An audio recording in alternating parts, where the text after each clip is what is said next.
believe we're here again. Dead Sea 2.0. Here we go. Woo-haw!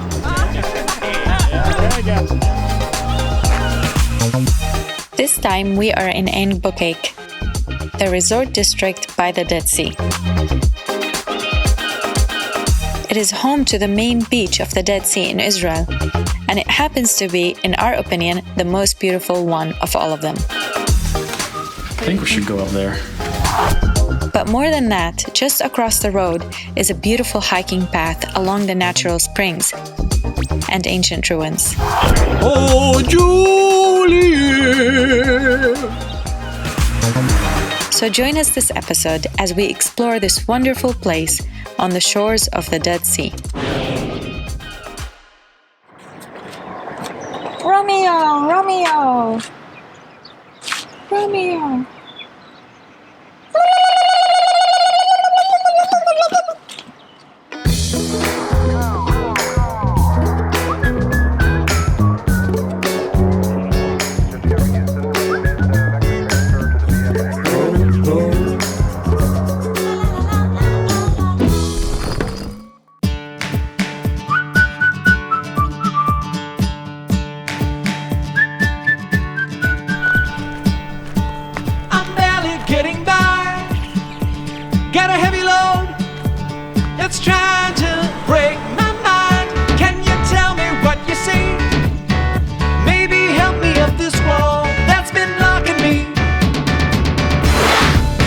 Bokek is a famous resort district. It is the lowest resort in the world, with 17 beautiful hotels. Tourists come from all over to enjoy a good time on the free public beach, sip on a cold drink, and bathe in the Dead Sea. Wow, that was absolutely fantastic. It's like oil on your skin. It's so cool. Hello. Hello. It's a stone full of salt all around it. Man, you gotta come and try this. This is absolutely incredible. Now, if you can't make it here, what you can do is take lots of salt, fill it up in your bathtub, and try it at home.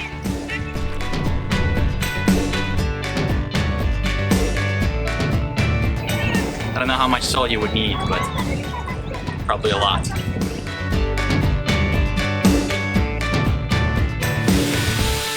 Our viewers, especially the ones from Superior Word from Florida, might be asking, but Sergio and Rhoda, we also have the white beaches, the white sand, and the turquoise water.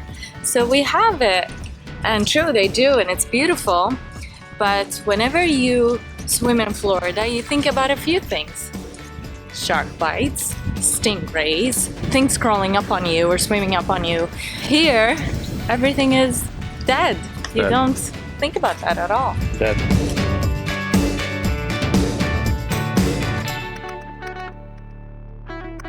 Everything's dead except humans.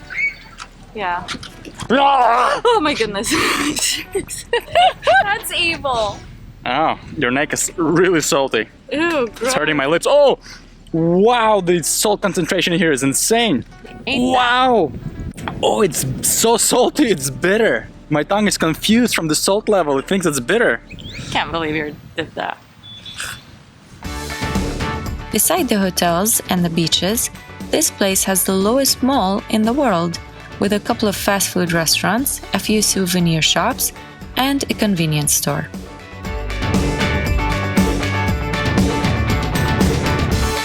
And even though this district looks very modern, it rests upon 4th century Roman Byzantine ruins. This is an early Roman farmhouse. This is where they grew the balsam plants to be used for perfumes and oils. Today, it is part of the public park and open for anyone to enjoy it. Behind me is the reason why it is wise to charge an entrance fee to the national parks and historic sites in Israel.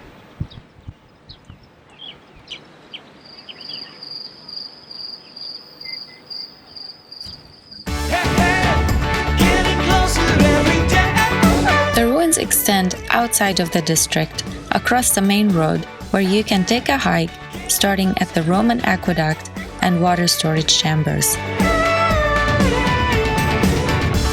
This place offers a couple of hike routes.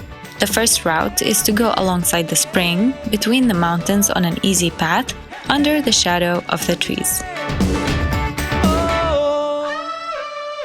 So it means where we're standing right now is where rushing water would go in season or after it rains. So it means if it rains somewhere up in the mountains and we don't know about it, then any second right now, gushing water will come here, rush down and just sweep us away and take us into the Dead Sea.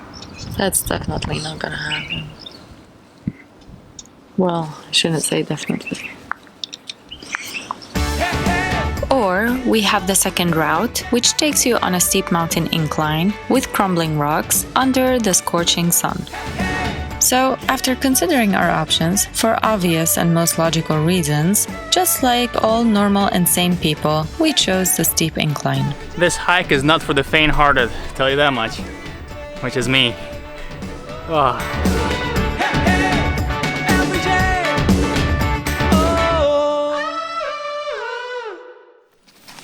If you guys are in a desert situation like this, every time you put your foot onto something, you gotta inspect that it's solid, it doesn't crumble.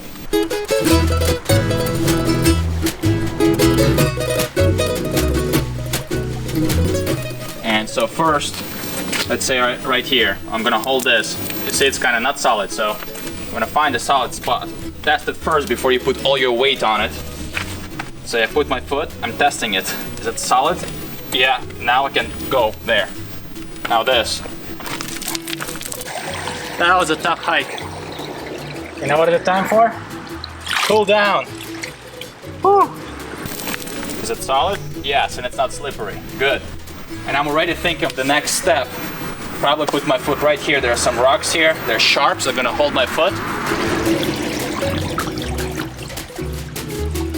It smells a little bit like urine.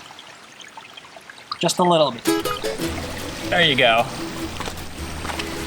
It's not that hard. Just make sure you always test the ground before you actually put all your weight on it, because something can crumble down. Oh, why did I get up here? How am I gonna come down? My wife will inspire me. I need to get to her. Look what I found. Aww. Try not to sit on rocks like these. They look giant, but there was a time when I actually fell down and almost broke my foot. It looks huge, but they're sometimes unstable due to earthquakes, earth movements. Wait, are you saying my heart is made out of rock? I don't think I thought that one through. Don't want to lean on something that looks unstable. Even if it looks stable, always test it. Don't assume that it's solid enough to support your weight. Always test it with a little bit of weight in such a way that if it falls down, crumbles down, you're safe. And that concludes the instructional video on how to climb the Judean desert mountains.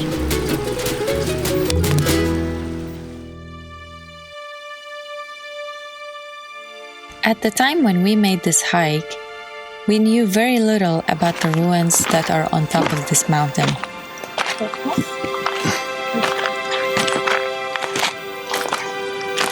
This looks like the other one we saw at Zohar. Very similar.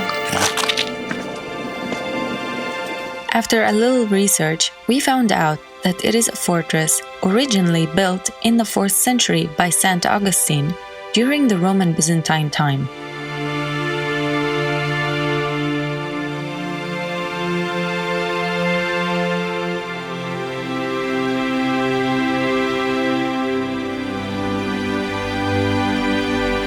The purpose of this fortress was to guard the coastal area, the Judea routes, and the Roman perfume and medicine factory that operated here.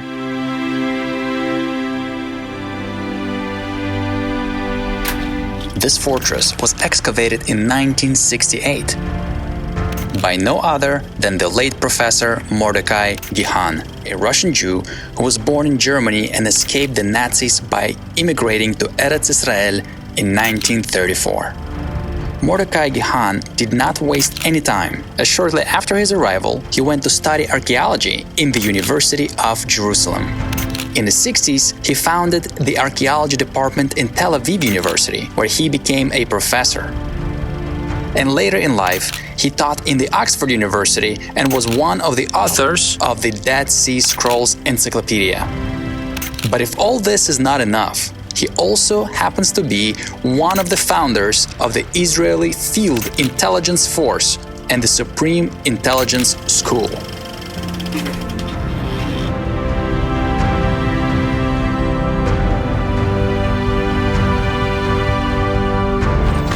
Wow, look at this.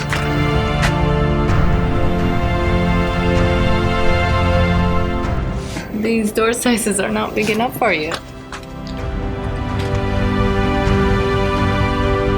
There's this patch of green in the mountain. There could be some water source there. Let's climb up there and inspect.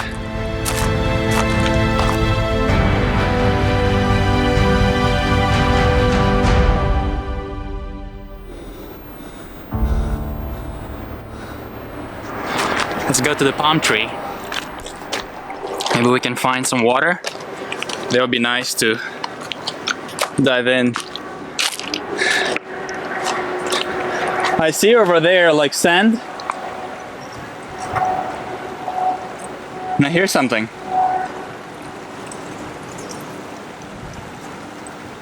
Do you hear it?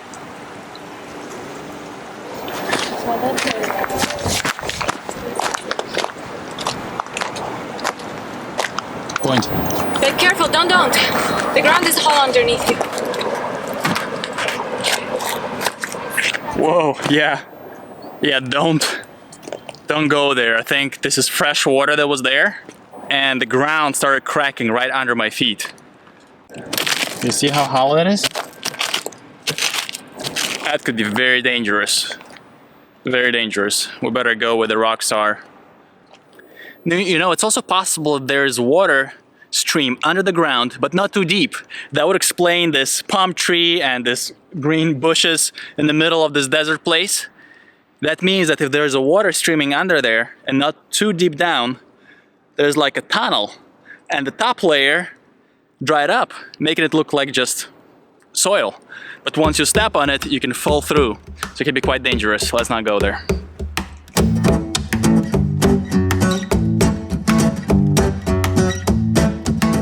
We hope you enjoyed this episode. As much as we enjoyed this hike. See you till next time. I think they enjoyed the episode more than we enjoyed the hike. Think so? I think so. It was a steep climb. It was a steep climb. It's crazy hot and it's No. not even 9 in the morning. It's 114 Fahrenheit actually. Some breeze, thank you Lord.